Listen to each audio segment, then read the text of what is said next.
Hey everyone, we're going to do some combos this month that'll work for kickboxing in a sense, or Muay Thai, but they're going to be specifically striking combos that are going to set us up for MMA. Okay, we're going to have two basic combos that we have variations of. Okay, one is going to be especially useful if we're fighting someone with the opposite stance. So if I'm right-handed stance and I'm going against someone who's a left-handed stance, that's going to be this first one. It's going to be particularly nice for it because we're going to lead with a jab, step away from the power as we're punching, and then pivot out offensively, meaning pivot as we put something in their face, and then we can chain together strikes, or we can enter in for grappling exchanges. Some of these, our footwork is going to set us up either further away or closer to our opponent.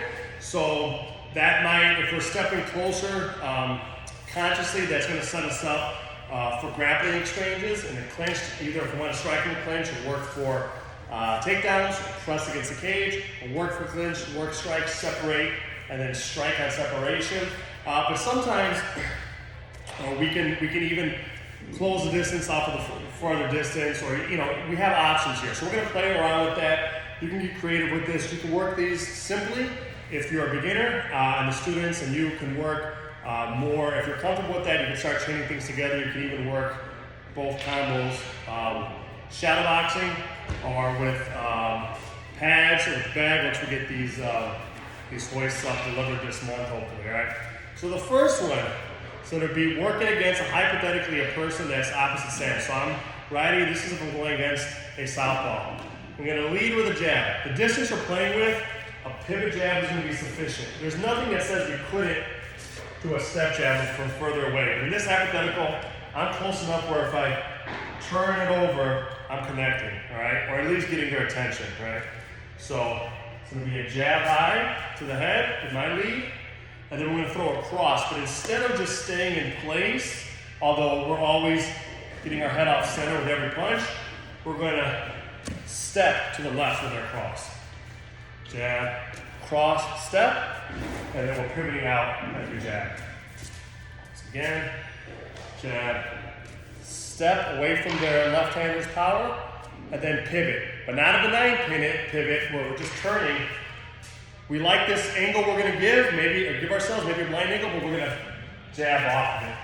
That's the basics. If you want to chain things together after that, please do. Jab, step, pivot, chain stuff together, whatever you like. Jab, pivot. A little further away, but if I want to get close, my step cannot just be laterally. I can step more at a diagonal, so it's going to be to my left, but also in. Now when I pivot, I'm close. If I'm close enough, instead of pivoting and jabbing, I can pivot and elbow and work into a clinch, all right? So we got a jab, step cross, offensive pivot out. We've got jab, diagonal step laterally and in. Offensive pivot out can still be a jab, or it could be some type of elbow, enter in, or a clinch. Get to work here. All right. See, this combo works well if we're going someone with opposite stance, getting our head off of center, getting a blind angle, which we can do some more damage, okay? Now we're gonna work with a hypothetical opponent that is our same stance. Now listen, we can do this with the same-sided opponent and get to work, right? But we're stepping into their power. So do it with caution, do it real tactically. Right now, I'm gonna imagine I'm going against another orthodox fighter. So to step away from their power, I'm going to move to my right, away from their right, okay? It's going to be jab, cross. Every time we jab, of course, we're getting our head slightly off center. Every time we throw a cross, we're getting our head slightly off center. So we've got defense built into our offense. High guard, not boxing. High guard, here, here, and we're stepping to our right on our hook. We're gonna have a couple different options for our step, a couple different options for our hook. But most fundamentally, a nice relatively short hook, thumbs up, landing as our foot lands. Gets our head off center, and that helps us train our power on our hook. It could just be a training drill. You don't ever have to finish here, but that's a real good way, especially on the bags, to train power. This lands as my foot lands, all right? So that's a heavy shot. That's a potentially stunning shot there. There, all right? That's one option. I'm at a certain distance. The hook is here, right? We can do this at a slightly longer distance, not meaning that I'm backing away, but maybe they're backing away after a cross. And so they're a little out of range for a short hook. Jab, cross, little looping hook. More of a bend, more length. There, it's thumbs down, overhand there, right? There's danger in there, of course, but we're landing here, our shoulders protecting our chin, and we've been moving our head constantly. Now we moved our whole body as well. Short hook, land. Long hook, land, all right? Now play around with some options off of there. Going back to the short, maybe we shoot in for a takedown. Maybe we clinch, all right?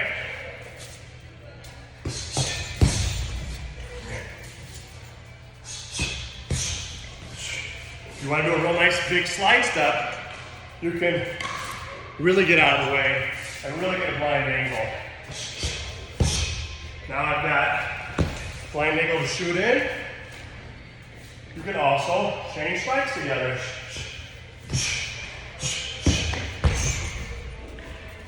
Or if you like the angle you get right away, go right to some kicks and some strikes, okay? So this works if we're trying to keep the distance and keep them away from grabbing us. Moving our head, moving our feet. It also works if we want to get in close. All right? They're really further away. That looping one, we've got long weapons to attack with, right? If they're closer, either by us intentionally getting closer or them closing the distance a little bit, we're really close to body locks, tie clubs, in on the hips and the legs. We can go even closer, and that short hook, maybe we'll land with the knuckles, maybe we're gonna be clubbing over the top of the head with the forearms and starting a clinch, right? You know, if you go for a collar tie, we get in there heavy, do the same type of thing. That's our first one, right? That little clubbing hook, I'll start on this side, a little clubbing hook could be a first of two collar ties, then we'll work in the plum. It could be an underhook. Now we're working some dirty boxing, pummeling in. We could be in there and push away as well. Playing around with those ranges. Jab, cross, slide to the right, short hook, cross, hook. Play around with that. They could be a little bit further away. We can club our wing inside. So instead of just a slide laterally, we're really stepping in. All right? Now we can shift and get to the clinch there. You can, of course, chain these together side to side for fun on pads. With partners, you can turn this into a clinch drill, you can turn this into a power drill on the mat. You can do a little bit of speed and timing and distance with the pads. Again, a lot of ways to do it. Of course, you can shadow it. But we can practice chaining these together. Going side to side, playing around. You can do them in isolation. Shadow these in any way you want. If you level change and shoot for takedowns really low, knees to the mat, go for it. If you never really do that, slight level change is good for takedowns. If you don't really do that and you're a striker and you want to work clinch strikes, you can go into that, all right? Play around, visualize. Imagine the different scenarios. Why am I throwing a short thumbs up hook, right, when I step? Why am I now throwing a more looping one? What are my options and how are they different when I'm doing either one, right? When I pivot out after I step to my left, what's the purpose of that? Am I gauging distance? Are they rushing me and I'm snapping them in? What am I doing after that? Am I shooting in under their hips? Am I attacking with more strikes? Have an objective like always when we shadow box, when we work with our partners, when you're setting up drills for one another. Are we trying to keep away, maintain distance, or are we trying to close the distance? We can use these combos and their variations to do either one. All right, let me know if you have any questions.